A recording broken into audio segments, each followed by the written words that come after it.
Selamat pagi guys. Ini sebelum kami mulai presentasi, teman-teman. Ini sebelum mulai presentasi, tolong apapun yang ditampilkan dan yang disampaikan tolong diperhatiin baik-baik karena nanti di ending kita mau kasih hadiah buat yang benar-benar perhatiin. Tolong ya. Assalamualaikum warahmatullahi wabarakatuh. Selamat pagi semuanya. Nah, hari ini kan pertama kali kita baru masuk materi ya. Kami dari kelompok pertama itu ditugaskan untuk membantu menyampaikan materi pertama. Apa sih materi bab pertama itu?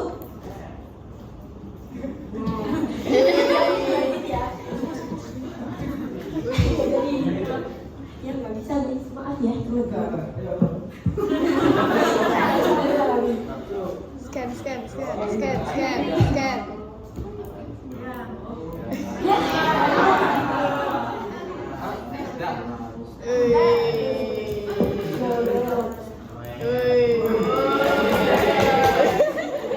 Apa ya yang mau dibahas di bab pertama ini? Apa tuh Kak?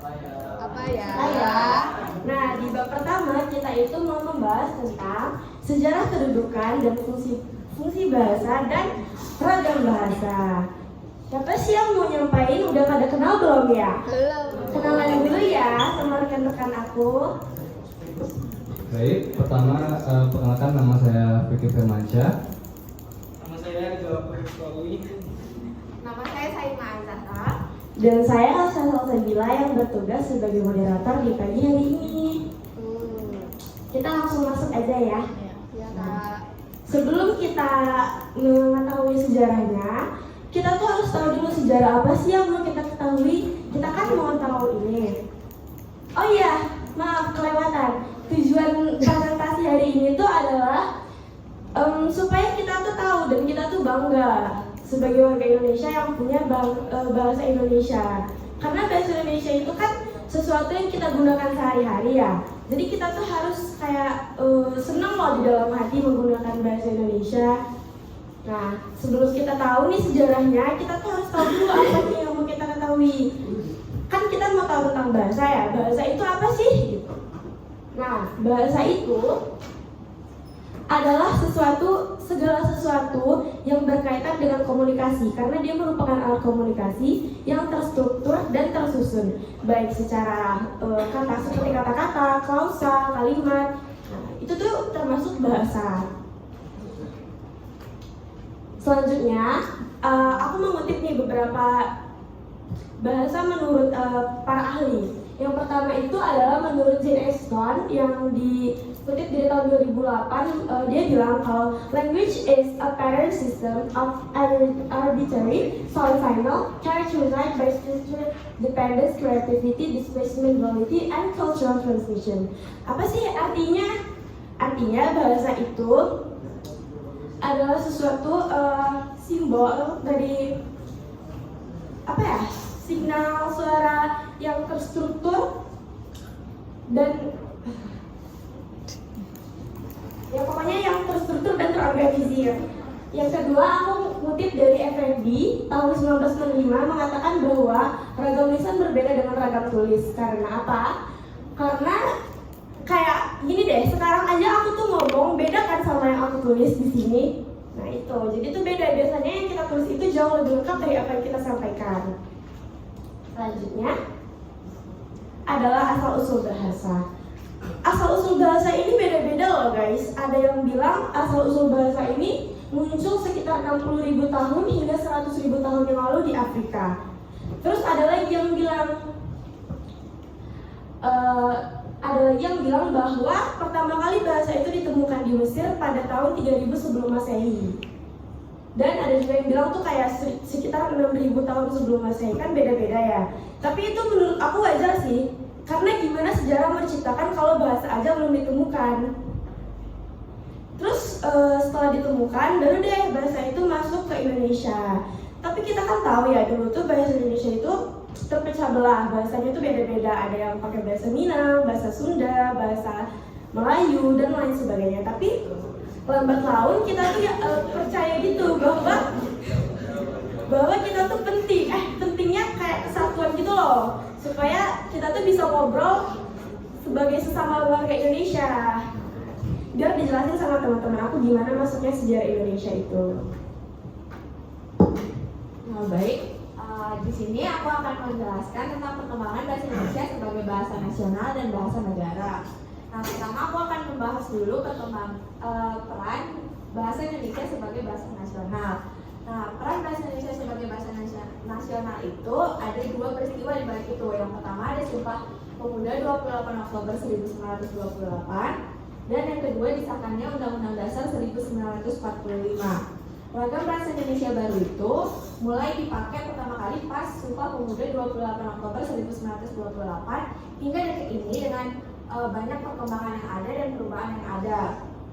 Nah, ada 4 fungsi bahasa Indonesia sebagai bahasa nasional. Yang pertama adalah lambang kebanggaan bangsa, yang kedua adalah lambang identitas negara, yang ketiga ada alat pemersatu bangsa, dan yang terakhir ada alat penghubung antar daerah. Kalian tahu sendiri kan, di Indonesia itu ada banyak macam suku daerah yang ada kan, dan di setiap suku daerah itu punya bahasa daerah masing-masing, dan itu sebenarnya menimbulkan perpecah belahan di warga Indonesia sendiri kan. Nah, dengan adanya bahasa nasional yang dapat menyatukan berbagai suku bangsa itu merupakan kebanggaan kita bagi bangsa Indonesia. Nah, adanya sebuah bahasa yang dapat menyatukan itu tuh kayak apa ya, memberikan kebanggaan tersendiri lah bagi warga Indonesia. Dan juga bahasa Indonesia sebagai bahasa nasional itu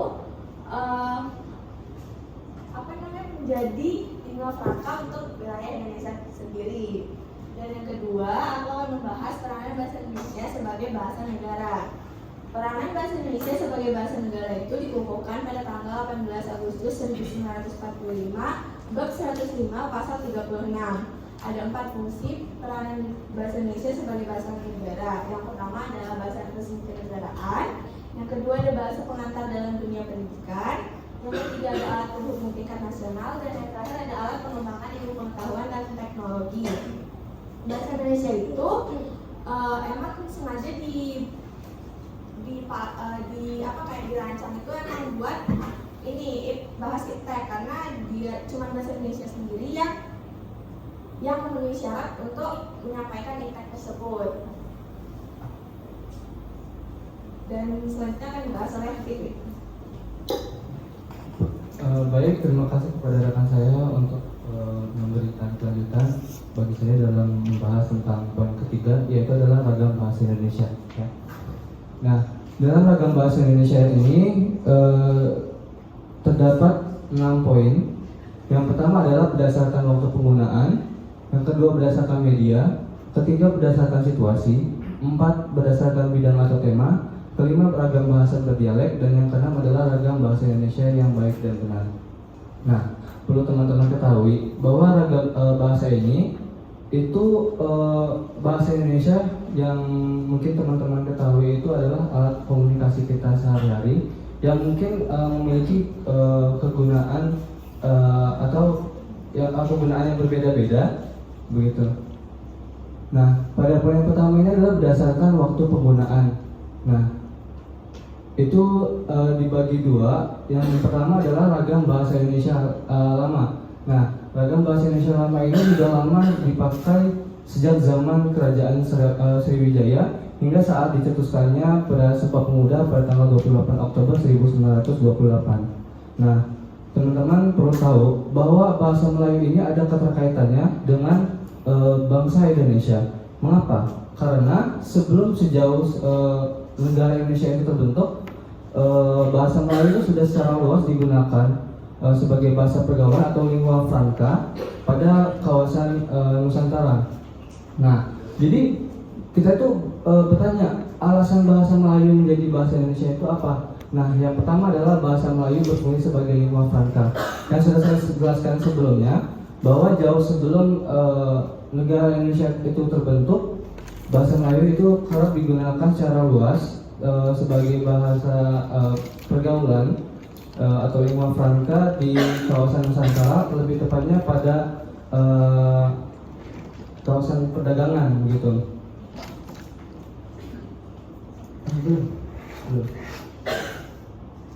Nah, yang kedua adalah ragam bahasa Indonesia baru. Nah, penggunaan ragam bahasa Indonesia baru ini itu mulai digunakan saat dicetuskannya pada tanggal 28 Oktober 1928 hingga saat ini melalui pertumbuhan dan perkembangan bahasa hingga diikuti dengan pertumbuhan dan perkembangan bangsa Indonesia. Nah, yang kedua adalah berdasarkan media. Ini dibagi menjadi dua, yaitu adalah ragam bahasa lisan. Teman-teman mungkin tahu ya, kalau ragam bahasa lisan itu adalah bahasa komunikasi yang secara langsung ya bertemu dengan orang yang ingin kita temui atau bisa melalui telepon biasanya. Nah, itu ada ciri-cirinya. Yang pertama adalah memerlukan kehadiran orang lain. Tentu, kalau kita ingin berkomunikasi, itu harus bertemu dengan orang yang ingin kita ajak komunikasi gitu. Jadi harus memerlukan kehadiran orang lain. Nah, yang kedua adalah unsur gramatikal tidak dinyatakan secara lengkap. Nah, untuk bahasa lisan ini biasanya dia sifatnya itu tidak struktur dengan tata bahasa menggunakan unsur seperti menggunakan subjek, objek, predikat, dan kaidah kebahasaan yang lainnya. Nah, yang ketiga adalah terikat ruang dan waktu. Nah, untuk bahasa lisan ini kan tentunya kita harus menjadwalkan bertemu dengan seseorang. Nah, kapan ingin kita bertemu? Jadi kalau misalnya dalam telepon nih, itu kan tidak perlu bertemu ya. Tapi kita harus menjadwalkan kapan kita ingin telepon orang tersebut ya. Jadi ada terkaitannya dengan ruang dan waktu. Dan yang keempat adalah dipengaruhi oleh tinggi rendahnya suara. Dalam bahasa lisan kita perlu tahu bagaimana orang tersebut itu marah, bagaimana orang tersebut itu merasa sedih. Jadi dapat diketahui ciri-cirinya adalah dengan intonasinya itu digunakan sebagai untuk mengetahui perasaannya begitu, untuk mengungkapkan makna perasaannya. Nah, dan untuk yang poin kedua adalah ragam bahasa tulis. Ini ada ciri-cirinya juga. Kalau bahasa tulis itu kebalikannya lagi ya dengan bahasa lisan, yaitu kita komunikasi menggunakan secara tulisan ya. Nah, yang pertama ciri-cirinya itu adalah tidak memerlukan kehadiran orang lain. Karena pada dasarnya untuk melakukan komunikasi secara tulis itu bisa kita lakukan dimanapun dan kapanpun. Jadi si pembaca pun bisa membaca kapan saja begitu. Jadi tidak perlu harus bertemu dengan orang yang ingin kita ajak komunikasi. Dan yang kedua adalah unsur gramatikal dinyatakan secara lengkap. Nah, kalau sebelumnya itu yang ragam bahasa lisan itu tidak dinyatakan secara lengkap, namun bahasa tulisan itu menggunakan unsur gramatikal yang dinyatakan secara lengkap. Mengapa demikian? Karena kalau dalam penulisan itu kita perlu menggunakan struktur kebahasaan yang dimana agar si pembaca itu bisa memahami apa isi dari makna tulisan kita. Nah, yang ketiga adalah tidak terikat ruang dan waktu. Sama dengan kalian yang nomor satu, itu kita bisa menuliskan pesan itu kapan saja dan di mana saja, dan juga untuk si pembaca itu bisa membaca dimanapun dan kapanpun. Begitu. Nah, yang keempat adalah dipengaruhi oleh tanda baca atau ejaan. Nah, itu kalau bahasa tulisan itu harus kita perlu perhatikan ya teman-teman, untuk menuliskan tanda baca dan ejaan yang baik dan benar, sehingga apa yang kita tuliskan itu sangat jelas ya. Nah, poin yang ketiga adalah berdasarkan situasi, dan ini dibagi lagi Oke, kita masuk yang pertama aja langsung. Ragam bahasa resmi itu teman-teman tahu ya, kalau ragam bahasa resmi itu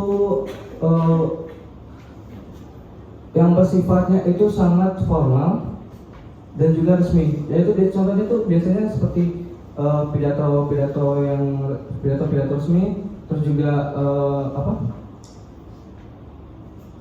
dokumen-dokumen kenegaraan seperti itu. Nah, ciri-cirinya itu ada 6. Yang pertama adalah menggunakan unsur gramatikal secara eksplisit dan konsisten. Nah, kalau bahasa resmi ini, kalau penulisannya itu tentu harus menggunakan struktur dan tata bahasa kaidah yang tepat begitu. Nah, yang kedua adalah menggunakan imbuhan secara lengkap. Itu sama dengan nomor 1 mungkin. Menggunakan imbuhan secara lengkap itu kita menggunakan urutan seperti awalan, sisipan, dan juga akhiran, tapi menggunakan tata bahasa yang baik dan benar. Nah, yang ketiga adalah menggunakan kata ganti resmi. Kita perlu ketahui teman-teman, kalau bahasa resmi ini kita harus tahu tingkat keformalan, ya, gitu. Biasanya contohnya itu kata ganti saya dan anda itu diganti dengan kata ganti informal seperti saya dan kamu. Nah, contohnya itu saya mengharapkan Anda untuk mendatangi acara tersebut, seperti itu. Nah, yang keempat adalah menggunakan kata baku. Nah, kata baku ini kan sifatnya formal ya teman-teman. Nah, kalau untuk menuliskan atau berpidato itu kita harus menggunakan kata yang baku karena sifatnya itu sangat ketat, yang konteksnya itu formal begitu. Nah, yang kelima itu menggunakan EYD, ejaan yang disempurnakan. Jadi harus memperhatikan tentang huruf kapital, tanda bacanya begitu. Nah, yang keenam menghindari unsur kedaerahan. Kalau biasanya bahasa resmi itu kan bahasa yang formal, jadi untuk bahasa kedaerahan itu tidak digabungkan dengan bahasa yang baku. Nah, yang kedua itu adalah ragam bahasa tidak resmi. Nah, kalau ragam bahasa tidak resmi ini kan digunakan ketika kita berada dalam situasi yang tidak formal, seperti kita berbicara dengan teman begitu. Lanjut. Nah, yang ketiga adalah ragam bahasa akrab. Bahasa akrab ini identik dengan kalimat pendek. Kalimat pendek ini dijadikan bermakna karena didukung oleh bahasa non-verbal. Jadi kita kalau bahasa akrab ini cuma kita menganggukkan kepala, menggerakkan jari maupun menggunakan bahasa yang non-verbal itu bisa dikaitkan dengan bahasa akrab. Nah, yang keempat adalah ragam bahasa konsultasi. Nah, ragam bahasa konsultasi ini adalah bentuk komunikasi semi formal dan interaktif. Biasanya kalau bahasa konsultasi itu ketika kita mendatangi seorang dokter atau psikiater, itu awalnya kita menggunakan bahasa yang formal. Namun saat alih kode kita itu menggunakan bahasa yang santai, karena sifatnya kayak seperti kita kalau ke psikiater itu kita curhat. Nah, lambat laun kita akan menggunakan bahasa yang santai dengan psikiater begitu. Lanjut. Oh ya, ini dan poin selanjutnya itu akan dijelaskan kembali oleh teman saya. Terima kasih. Ya, baik, rekan saya Fikri, terima kasih karena telah memberikan waktu untuk saya mendapatkan materi. Di sini bunyi, teman-teman tadi minta maaf ada sedikit typo bagian tulisan ya, yang ini berdasarkan situasi ya. Oke, yang berikutnya itu berdasarkan bidang atau tema yang sedang dikomunikasikan. Pertama ada ragam bahasa ilmiah, ciri-cirinya. Yang pertama ragam bahasa Indonesia, ragam baku.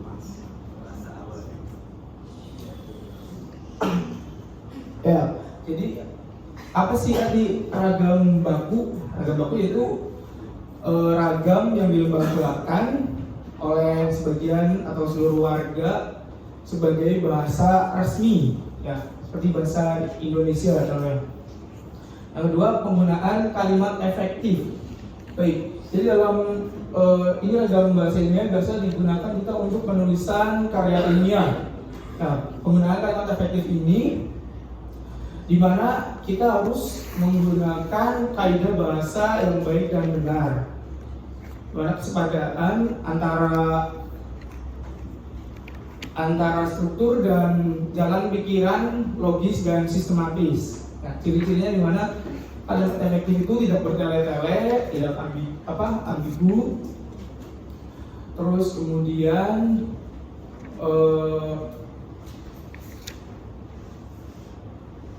itu terurut. Ya. Kemudian yang ketiga, menghindari bentuk bahasa yang bermakna ganda. Ya. Bahasa yang bermakna ganda yaitu bahasa yang memiliki dua arti. Semisal contoh kata rapat. Rapat memiliki dua arti, yaitu rapat ketika kita berdekatan, sama satu lagi rapat ketika semisal lagi di kantor atau mungkin kita lagi di kampus gitu ya. Kemudian yang keempat, penggunaan kata istilah yang bermakna lugas dan menghindari pemakaian kata dan istilah yang bermakna kias. Jadi dalam penggunaan katanya itu kita harus menggunakan kata yang sebenarnya, tidak boleh diumpamakan gitu. Kemudian yang kelima, menghindari penonjolan pesona dengan tujuan menjaga objektivitas isi tulisan. Nah ini untuk penulisan karya ilmiah ya. Kemudian yang keenam, adanya keselarasan dan keruntutan antar proporsi dan antar alinea. Jadi dalam penulisan ini kita harus runtut dan selaras ya.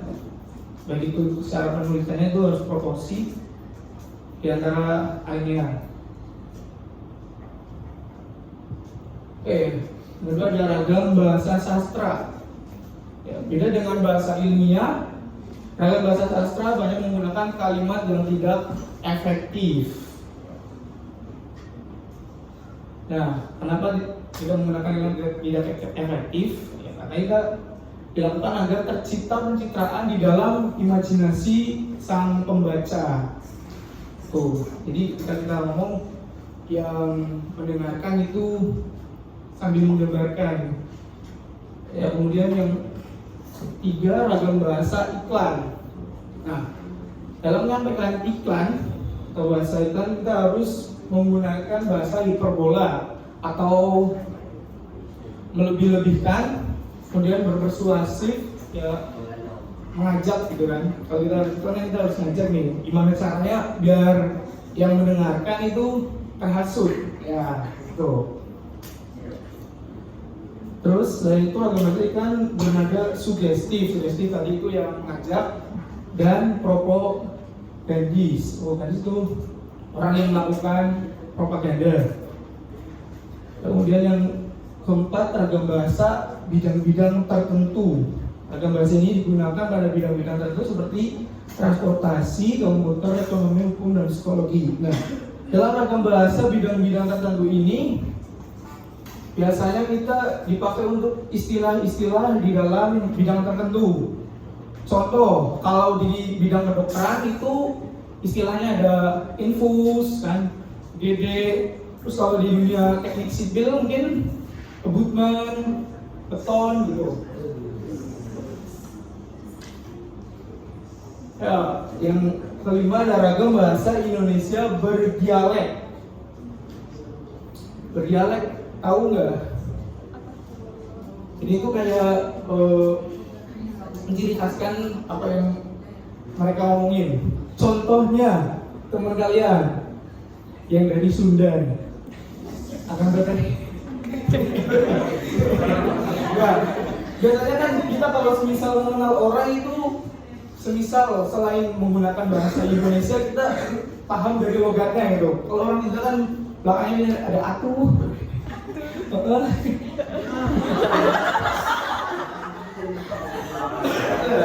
Ya lantas seperti apakah ragam bahasa Indonesia yang sebenarnya? Nah, ragam bahasa Indonesia yang baik dan benar. sering mendengar ini kan soal ini, gunakanlah bahasa Indonesia dengan baik dan benar. Apa sih arti dari slogan tersebut? Yang pertama ini adalah bahasa yang baik adalah bahasa yang mempunyai nilai rasa yang tepat dan sesuai dengan situasi pemakaiannya.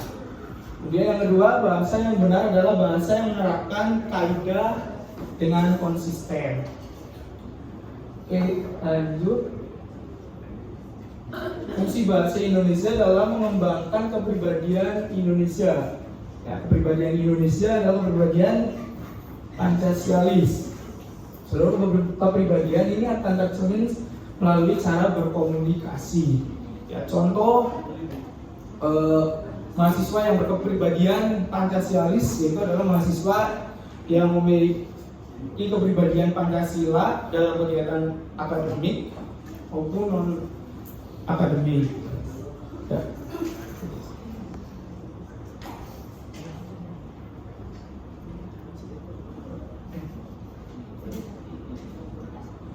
Oke, baik, terima kasih. Mungkin untuk berikutnya barangkali ada yang mau ditanyakan, monggo angkat tangan dulu.